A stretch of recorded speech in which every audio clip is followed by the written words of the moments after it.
Van Show. He's a monster on a mission to talk to lots of folks. Van Show, Van Show, Van Show, Van Show.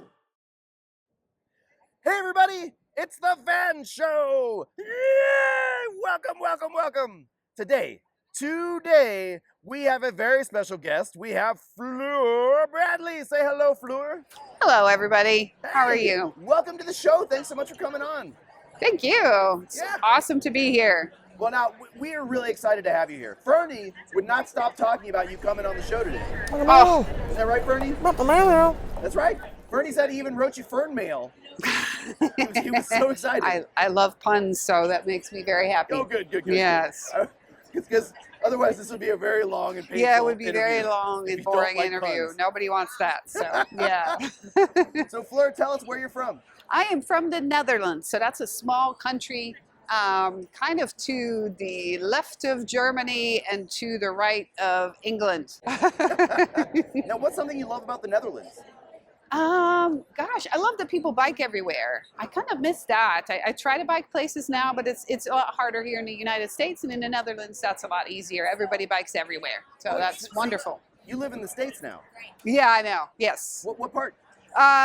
In Colorado, so kind of in the mountains of Colorado. I have a little house that, that's right in the mountainside.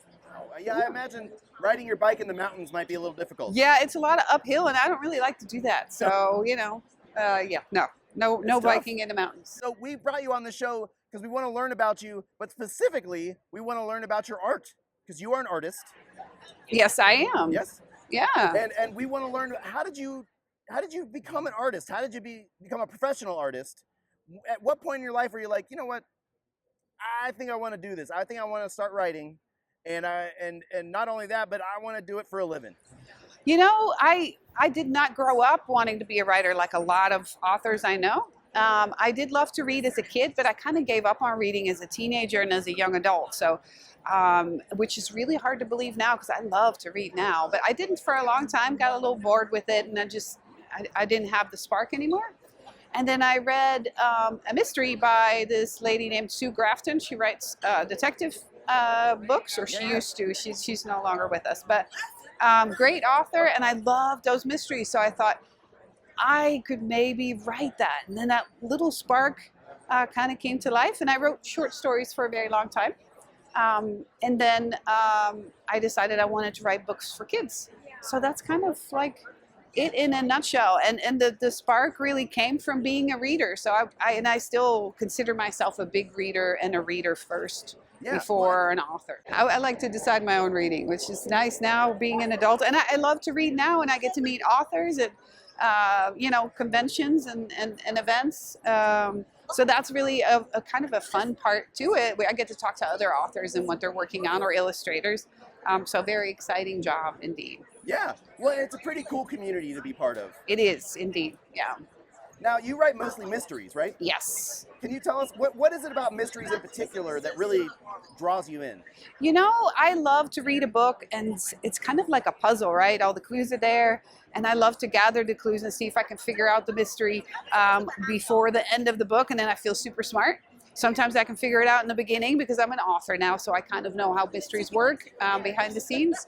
And sometimes I'm completely baffled until the very end. So I love that about a mystery, and I love, as an author, to do that, to plant clues and to kind of play a game with readers, and kid readers in particular, to see, hey, can you figure out this mystery? Can you figure out, what the solution is?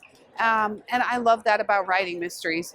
And I like to reach kids that maybe, like me when I was a teenager, don't like to read so much. Because these books are fun, and it is a bit of a game. So I hope that when kids read my books, that they have as much fun trying to figure out the clues as I had putting them into the book.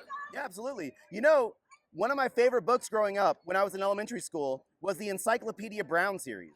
Oh, those were so fun. Yeah. And you know what? I was lucky enough to write a short story for this new anthology. So an anthology is like a collection of short stories. And I have a short story that's a lot like Encyclopedia Brown, where The mystery is written first, and then you have to go to the back to find the solution. And that book is called Super Puzzle-tastic Mysteries, in case any of the kids want to read some of those books. They're a lot like Encyclopedia Brown, but kind of updated, and there's stories from lots of famous authors in there. So it's a really fun book. Yeah. You said puzzle-tastic? Super Puzzle-tastic Mysteries. Super puzzle-tastic. That's a great Yes, title. I know. It is an awesome title. It was put out by the Mystery Writers of America, so that's an organization of mystery authors. They really collected all the best authors in children's books, and they all wrote a short story. And it's really fun, because what's fun is that you read the story first, and then you can think about whether you figured it out, and then you can flip to the back and see if you were right. So, yeah, That's really so fun. cool. And so now I want to get to your books that you brought today. Now, can you tell us a little bit about this book? So this is Daybreak on Raven Island. So when I started to write it, I had just written a book called Midnight at the Barclay Hotel, which is a lot about those clues and mysteries I was just talking about. And then it was time to write the next book. And I heard from kids that they loved the ghost element in the other book so much. I thought, okay, I'm going to find the scariest place I can think of to set my next book. So I thought of Alcatraz Prison Island. And if you're not familiar, it's an island off of the Pacific where there's an abandoned prison. You can take tours and stuff. And I thought, well, I'll create my own island. I'll call it Raven Island, and it'll be a lot like Alcatraz, but I kind of have the liberty to do with it whatever I want. So in the story, there are 3 kids who go on a field trip, and they have to take the ferry to Raven Island, which only comes twice a day, and they are taking the last ferry back as a class from the island, and the kids get stuck. They miss the ferry. So these 3 kids that are kind of like unlikely friends, like the kids that wouldn't sit at the same lunch table maybe, and they are stuck on Raven Island overnight. Lots of ghosts, lots of scary stuff, and some of the history of Alcatraz I wove in there as part of Raven Island. Some of the escapes that happened from Alcatraz. So there's some famous escapes by these men who were never seen again, and nobody knows if they made it off Alcatraz Island or not. So I thought, how cool is that? Let's put that in the book as well. Yeah. So it's, a really fun, scary mystery that I hope readers will really like, because I had a lot of fun writing it. That's exciting. Yes, it is. And I know it just came out, but you got some ideas percolating for this group of kids in another adventure? I am working on another scary mystery for kids, and then I'm working on just a straight mysteries for teenagers. Oh. So lots of different books in the works, because I do really love to write for kids, and I love to write mysteries. And so you've got multiple projects going simultaneously. Yeah, I kind of like that, because then I can, if I get confused or I'm not sure what to do with one, I can switch to the other project and work on that one for a while. So it keeps my creativity sparking and I don't get stuck. Wow, that's really incredible. It's very impressive. Thank you. Yeah, totally. I'm super excited. And so we're almost out of time for the interview. Mm-hmm. I did, however, want to talk to you about a game we're going to play. Okay. Now, are you down to play a game? Of course. Oh, yeah? Yes, I love games. So now, we've been talking about middle school. So something that happens in a lot of middle school slumber parties is a game called Truth or Dare. Ooh. Yes. Now, have you played this game before? I have. So I hope you're not going to ask me a question where I feel like I don't feel comfortable enough saying truth. So hit me up. What do you got? Well, I'm going to ask you. First, you have to decide truth or dare. Oh, truth, because I don't do dares. Oh, you don't? Yeah, no, I don't do dares. That's an important piece Yeah. So if you invite me trivia. to a party, readers, do not try to dare me. No, she will refuse. I will. You can't goad her into doing things. No. Nope. Okay, then truth. All right. So truth. Oh, okay, I got it. Fleur, what scares you the most? Oh, that's a really good question, because actually, kind of like the character in my book is a character named Noah who's afraid of everything. I also get pretty scared a lot of the time.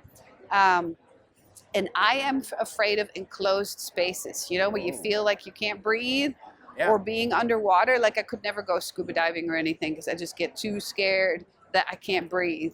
So that's one of my biggest fears. Wow. Yes. Now, did you realize this on a scuba diving trip? No, no.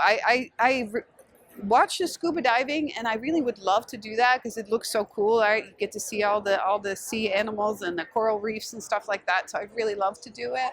But I'm always afraid I'm gonna not run out of air. So yeah. Fleur, thank you so much for coming on the show. This has been awesome. Thank you for having me. It was fun. Yeah. Yeah. What do you got? Any final thoughts, Fernie?